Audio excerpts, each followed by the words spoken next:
Hello students, welcome again. आज हम बात करेंगे क्लास प्लस टू के chapter number 10 that is vectors के बारे में। वेक्टर्स की पहले बात करते हैं कि इस बार आपके सिलेबस के अंदर क्या क्या चेंजेस आ गए हैं। क्या क्या टॉपिक्स डिडक्ट हो गए हैं। काफी चेंजेस कर दिए हैं पिछले साल के मुकाबले में। उसके अंदर सबसे बड़ा जो चेंज है वो scalar triple product is been deducted. ये हटा दी गई है आपके पास से। अब रह क्या गया है आपके पास? The definition of vector and scalar,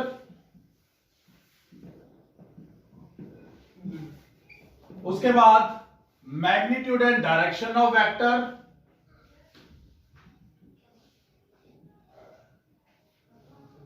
magnitude and direction of vector,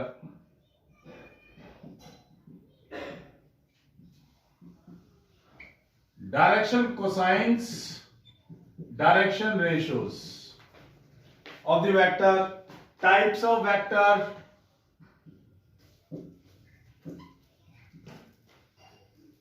उसके बाद multiplication of vector, component of vector,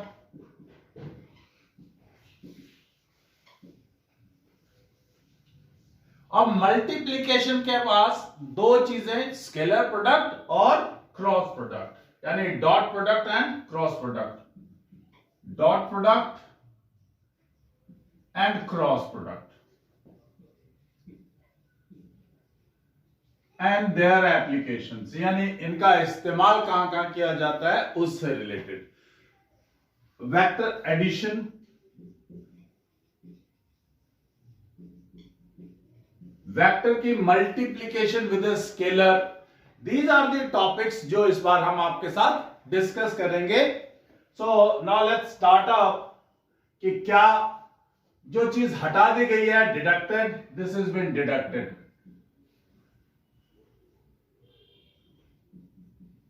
ये हटा दिया गया है आपके पास, डिडक्ट कर दिया गया है। इस बार स्केलर ट्रिपल प्रोडक्ट नहीं है। लास्ट ईयर तक scalar triple product and its application used to be there. ये दोनों चीजें होती थी कि स्केलर ट्रिपल प्रोडक्ट कैसे करते हैं और इसकी एप्लीकेशंस, यानी ये कहां कहां यूज होती है, वो सब चीजें थी।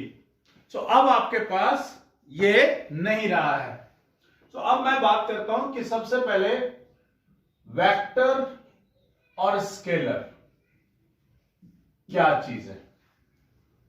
स्केलर क्वांटिटी वो क्वांटिटी है जिसके पास केवल मैग्नीट्यूड होता है, और वेक्टर क्वांटिटी के पास मैग्नीट्यूड भी है और डायरेक्शन भी है। दो चीजें हैं, यानी अगर हम फिक्सेशन कर दें कि इस डायरेक्शन के अंदर कोई काम हो रहा है, कोई भी क्वांटिटी, जैसे मैं एग्जांपल लेता हूं, if I am talking about speed, a car is travelling at 60 kilometre per our, but I have not told you in which direction that car is traveling. But if I fix the direction, it means that will become the velocity, because it won't go here and there, it will go straight in that direction and that will become velocity. So velocity is a vector quantity, speed is a scalar quantity. As I am telling you, magnitude, मतलब क्या है magnitude? कि जो scalar quantity, जैसे speed में मैंने आपको बताया 60 kilometre per hour, that 60 is called magnitude. यानी जो भी न्यूमेरिकल वैल्यू अटैच रहती है, that is magnitude and direction. You people are aware कि किस दिशा में वो चीज चल रही है, दैट इज द डायरेक्शन। किसी भी वेक्टर क्वांटिटी को जब कभी भी आप रिप्रेजेंट करेंगे, you will represent it with a arrowhead. Vectors के अंदर सिर्फ और सिर्फ यहीं पे मिस्टेक हो जाती है हमसे। स्टूडेंट्स बहुत सारे क्वेश्चंस बिल्कुल करेक्टली करते हैं और एक छोटी सी मिस्टेक कर जाते हैं, दे फॉरगेट दिस एरोहेड। और अगर ये एरोहेड आप नहीं लगाते हैं तो आप वेक्टर्स के अंदर वर्क नहीं कर रहे हैं। तो ये ध्यान रखिएगा, जब भी आप वेक्टर के लिए काम करेंगे, वेक्टर क्वांटिटीज के साथ डील करेंगे, you have to put a arrowhead या देयर इज अ कैप। इस कैप का मतलब क्या है कि ऐसे वेक्टर का मैग्नीट्यूड है यूनिट यानी 1 और डायरेक्शन कोई भी हो सकती है। तो जब कभी भी कैप लगी हो किसी वेक्टर पे तो प्लीज अंडरस्टैंड कि इसका मतलब है इसका जो मैग्नीट्यूड है दैट इज 1 यानी यूनिट है ऐसे वेक्टर का magnitude. So let's move ahead. अब बात करते हैं किसी भी वेक्टर क्वांटिटी के साथ टाइप, किस किस टाइप के वेक्टर्स हैं हमारे पास, टाइप्स ऑफ वेक्टर्स।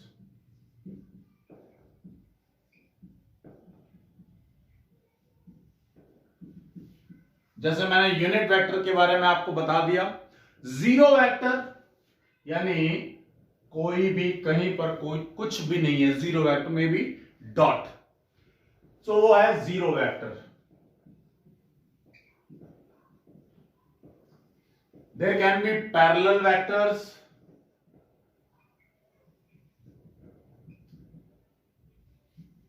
दो वेक्टर्स आपस में कब पैरेलल होंगे कि अगर एक vector is equal to some lambda into another vector, then they are said to be parallel to each other. Okay, negative of a vector, if I am putting a negative sign in front of the vector, that is a negative vector. Now direction ratios and direction cosines of a vector, ये जो concept है ये आपको यहां पर और 3 dimensional geometry के अंदर भी बहुत काम आने वाला है। सो इसको बहुत अच्छे से अंडरस्टैंड करेंगे। मैं आपको इसको 2 डायमेंशंस के अंदर बताने की कोशिश करता हूं और अगर आप 3 में समझना है तो 3 डायमेंशंस में भी आप समझ सकते हैं। मान लीजिए देयर इज अ वेक्टर और इस वेक्टर को हमने क्या करा, ओरिजिन से ज्वाइन करा, तो डेफिनेटली अगर ये एक्स एक्सिस है, ये वाई एक्सिस है, ये जेड एक्सिस है, तो it is making few angles with all these 3 directions and these angles are alpha, beta and gamma. ये विद एक्स एक्सिस, ये विद वाई एक्सिस और ये with z axis. When I am saying direction cosines, तो याद कीजिए cosine means cos alpha, cos beta and cos gamma. These are the direction cosines of a vector. Cosine, cos की full form is cosine.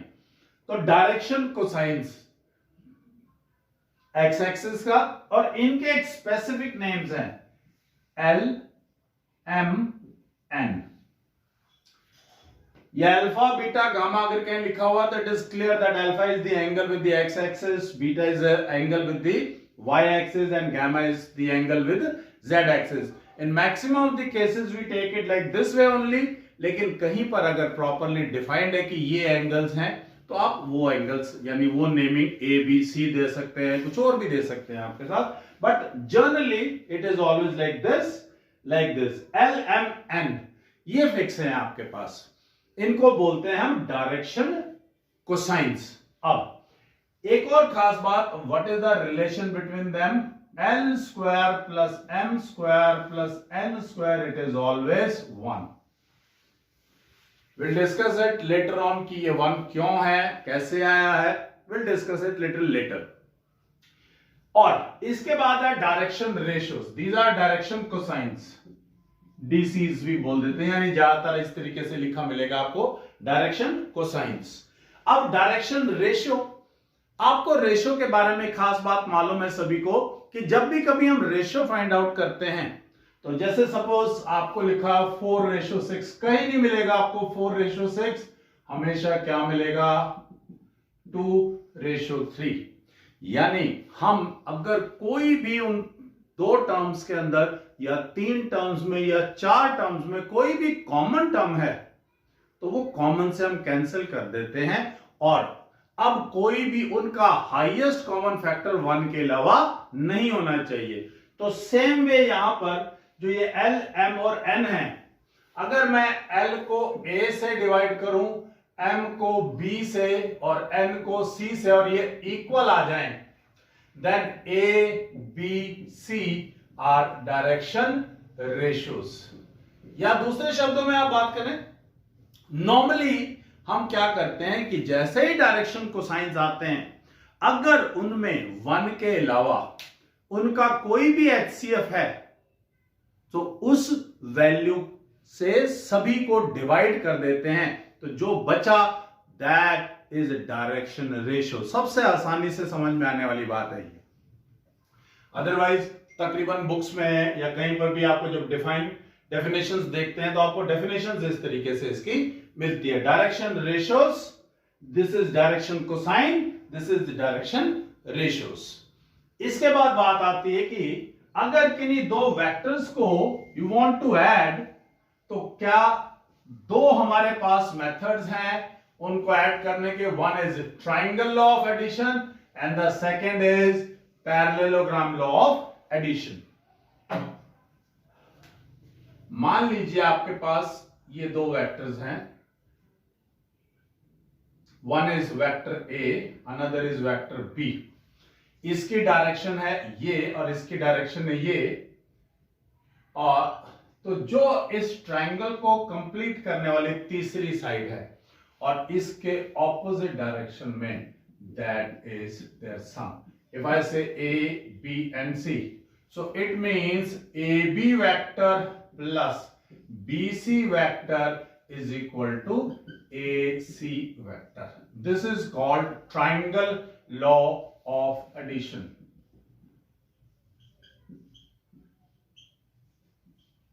Addition of two vectors, यानी दो vectors को add करने के लिए this is triangle law of addition. अब मान लीजिए बाई चांस आपके पास the vectors are in this form, कि इसकी डायरेक्शन ये है और इसकी डायरेक्शन ये है. It can be like this. तो इन दिस केस हम लोग ट्राइंगल लॉ नहीं लगा पा रहे. सो व्हाट टू डू, क्या करें.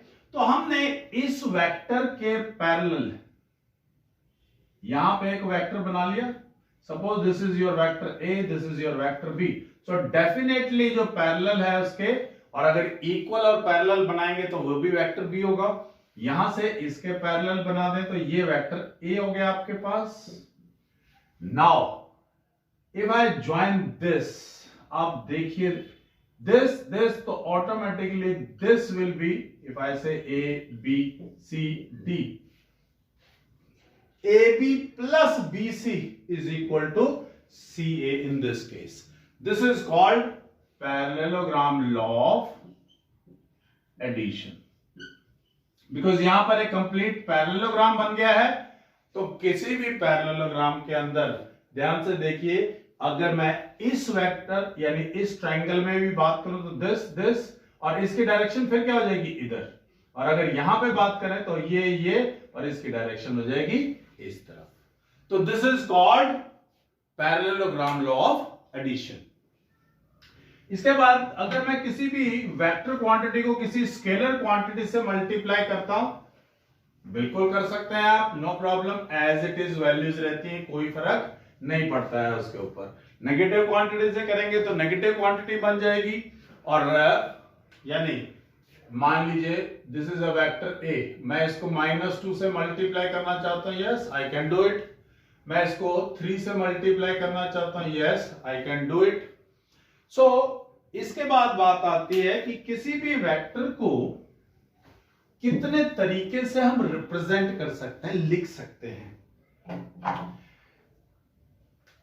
अगर सपोज मेरे पास ये एक वेक्टर है जिसका एक पॉइंट ए है, एक पॉइंट बी है. I want to write this vector in the form of position vectors. Position vectors यानी इनके पॉइंट्स की पोजीशंस क्या है. तो हम कहीं एक फिक्स पॉइंट O ले लेते हैं, O से B की तरफ है, O से A की तरफ है. If I want to represent AB vector in the form of position vectors, so what can I write? Position vector of B minus position vector of A. अब position vector of B means OB minus position vector of A means OA. तो जब कभी भी AB को represent करना हो in the form of position vectors, then AB is equal to OB minus OA. दूसरा इसको रिप्रेजेंट करने का तरीका इन the form of components of a vector. Components of a vector. अब ये क्या फॉर्म है, इसका मतलब क्या है कि अगर एक वेक्टर को मैं एक्स एक्सिस, वाई एक्सिस और जेड एक्सिस की डायरेक्शंस के साथ लेकर के काम करना चाहूं तो कैसे कर सकते हैं. सपोज अ वेक्टर ए, तो इसके ऑटोमेटिकली अगर तो हम इसकी बात कर रहे हैं वेक्टर की किसी प्लेन में, तो there will be two components, one on x axis, one on y axis. But if we are talking it up in this space, तो तीन हो जाएंगे, x axis, y axis as well as z axis. तो अगर मैं plane में बात करूं तो it can be written as a1 I cap plus a2 j cap. What is this I cap and j cap? These are I cap unit vector in the direction of x axis, in the direction of x axis, और j cap unit vector in the direction of y axis.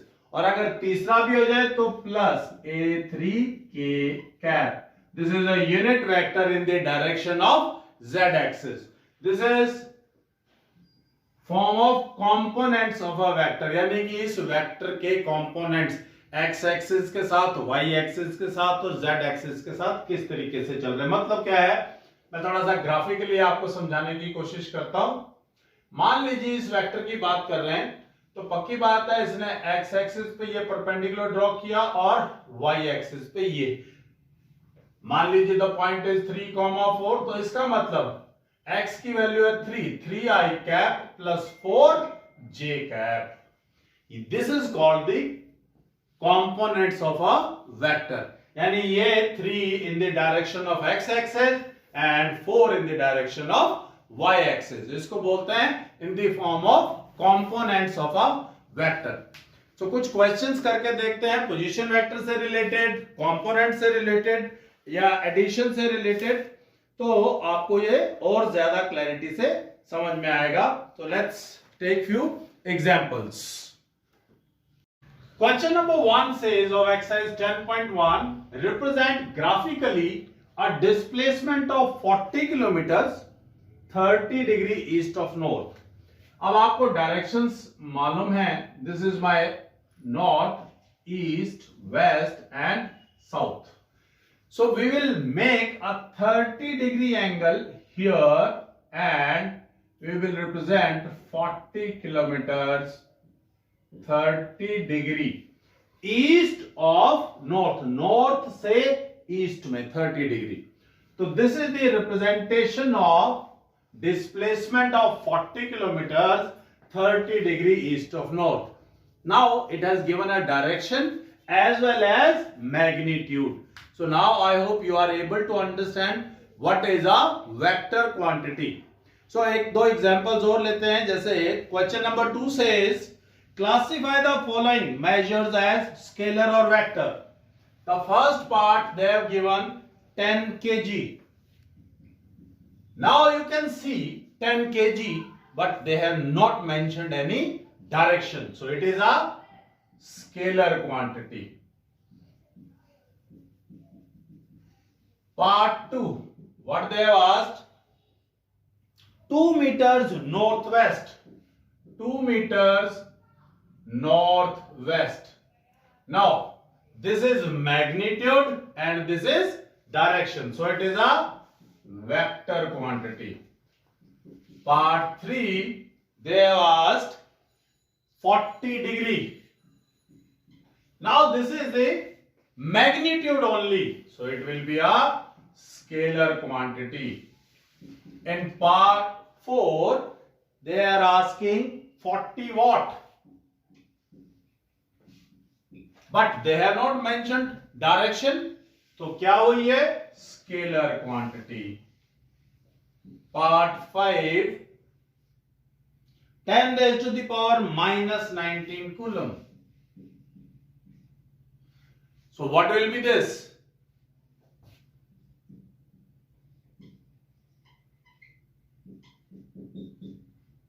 Part 6 20 meter per second square. Which quantity?